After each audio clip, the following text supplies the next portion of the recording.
adalah gembalaku, takkan kekurangan aku. Ia membaringkan aku di padang berumput hijau. Saudara-saudari yang terkasih di dalam Kristus, selamat pagi. Salam jumpa lagi dalam Sabda Siap Saji, Sabtu 19 November 2022, hari biasa pekan ke-33. Marilah kita berdoa dalam nama Bapa, Putra, dan Roh Kudus. Amin. Allah Bapa yang Maha Sempurna, segala ciptaan Kau kasih dengan rahmat keselamatan. Semoga hati kami senantiasa terbuka untuk menerima tawaran keselamatan-Mu.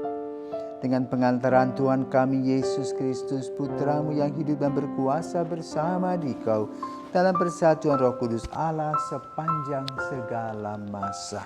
Amin. Tuhan bersamamu dan bersama rohmu. Inilah Injil Yesus Kristus menurut Lukas. Dimuliakanlah Tuhan. Lukas bab 20 ayat 27 sampai dengan 40.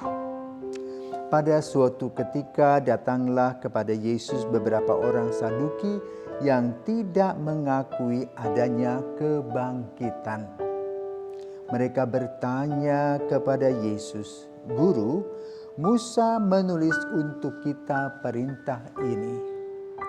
Jika seorang yang mempunyai saudara laki-laki mati, meninggalkan istri, tetapi tidak meninggalkan anak, maka saudaranya harus kawin dengan wanita itu dan membangkitkan keturunan bagi saudaranya.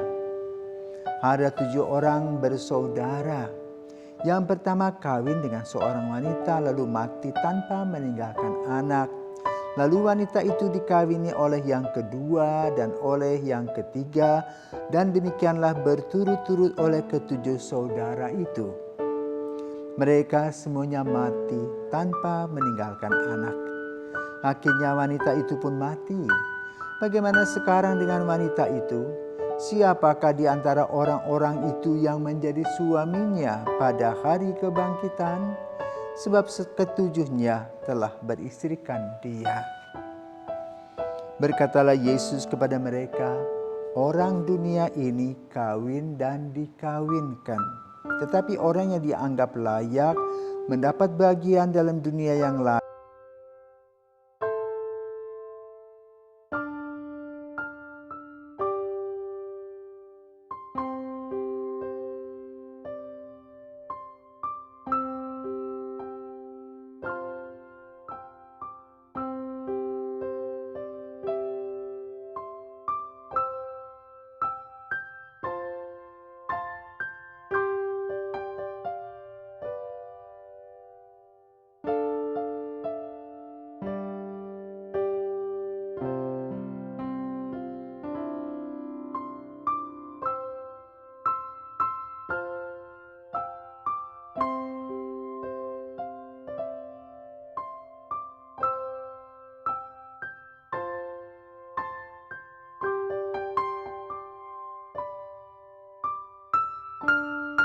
mereka tidak pernah berani lagi menanyakan apa-apa kepada Yesus." Demikianlah sabda Tuhan, terpujilah Kristus.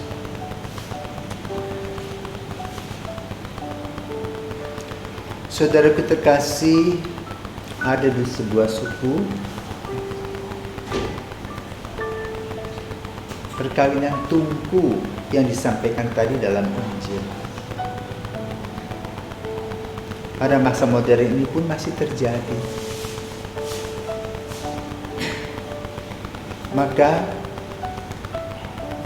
pengarang Injil Lukas dengan cerdik dan cermat melihat sisi antropologi manusia dengan mengamati tradisi dan budaya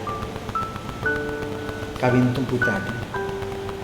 dikaitkan dengan pandangan teologis orang Yahudi yang terbelah. Yang pertama, orang Saduki tidak percaya akan kebangkitan, tapi orang Farisi percaya. Bagi orang Saduki, setelah manusia mati selesai, tidak ada lagi apa-apanya. Maka dalam pandangan orang Saduki, mereka tidak kenal apa yang disebut surga, neraka, tidak ada. Jadi sama seperti mereka itu ikan, ya, menurut pandangan kita. Kalau kita makan ikan, ikannya tidak datang menghantui kita.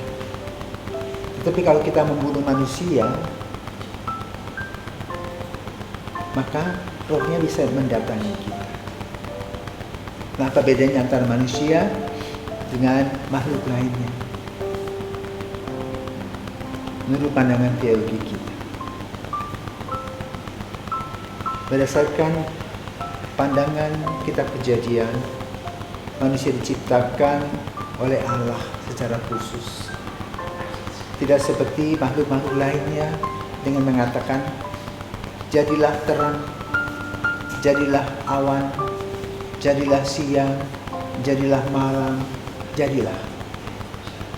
Manusia jika digambarkan ketika dia diciptakan, dibentuk dari tanah liat, kemudian dihembuskan nafasnya, nefes dalam bahasa Arab, nafas dalam bahasa Arab, dan manusia hidup.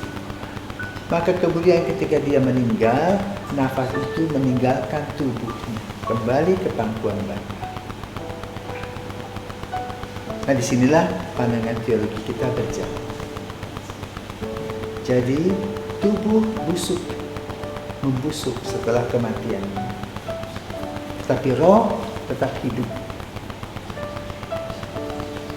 Maka Yesus menerangkan kepada mereka, orang dunia kawin dan dikawinkan, tetapi orang dunia juga ada yang tidak kawin. Ada yang disebut dengan brahmacari. Kemudian juga dalam gereja Katolik, orang tidak menikah.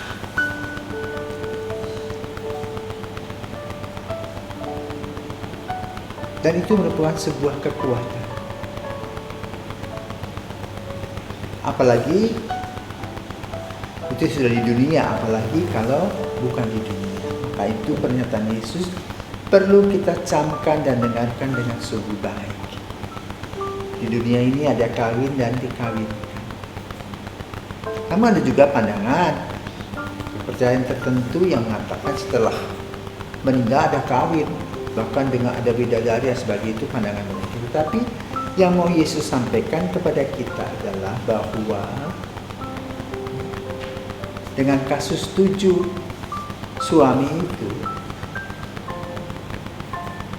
tidak melahirkan satu akte perkawinannya mana yang resmi. Tetapi yang mau disampaikan adalah bahwa manusia yang meninggal ada dalam satu situasi di mana dia sudah terlepas dari ruang dan waktu dan memandang Allah. Itulah pekerjaannya, mengagumi apa yang mereka lihat dari Allah sebenarnya. Dan dia hidup. Karena apa? Kita percaya pada Allah yang hidup. Dan percaya Allah yang hidup siapa? Itu Yesus Kristus yang wafat dan bangkit menyelamatkan kita. Maka dalam cerita ini kita diajak untuk melihat betapa hebatnya kita diciptakan oleh Tuhan sebagai citra Allah. Ketika kita masih hidup, antara badan dan jiwa serta roh kita bekerja sama. Setelah kematian, manusia meninggalkan roh, meninggalkan badannya dan jiwanya dan hidup dalam roh, dalam keabadian dan mendapatkan kebahagiaan. Inilah yang perlu kita camkan. Jadi kita tidaklah sama seperti ikan atau binatang lainnya setelah mati selesai, seperti yang digambarkan oleh orang-orang Saduki. Dan Yesus memberikan pencerahannya lebih dalam. tentang arti hidup, diciptakan, hidup, dan tetap hidup di dalam Tuhan. Maka kuncinya adalah mari kita takut akan Tuhan karena kita berada dalam kehidupan di dalam Tuhan. Semoga Tuhan memberkati dan melahirkan pengertian kita. Sebagaimana Yesus mengatakan, akulah kebangkitan dan hidup. Jadi kita bukan sama seperti makhluk lainnya, tapi citra Allah yang mendapatkan berkat yang luar biasa, yaitu kehidupan kekal. Selamat pagi.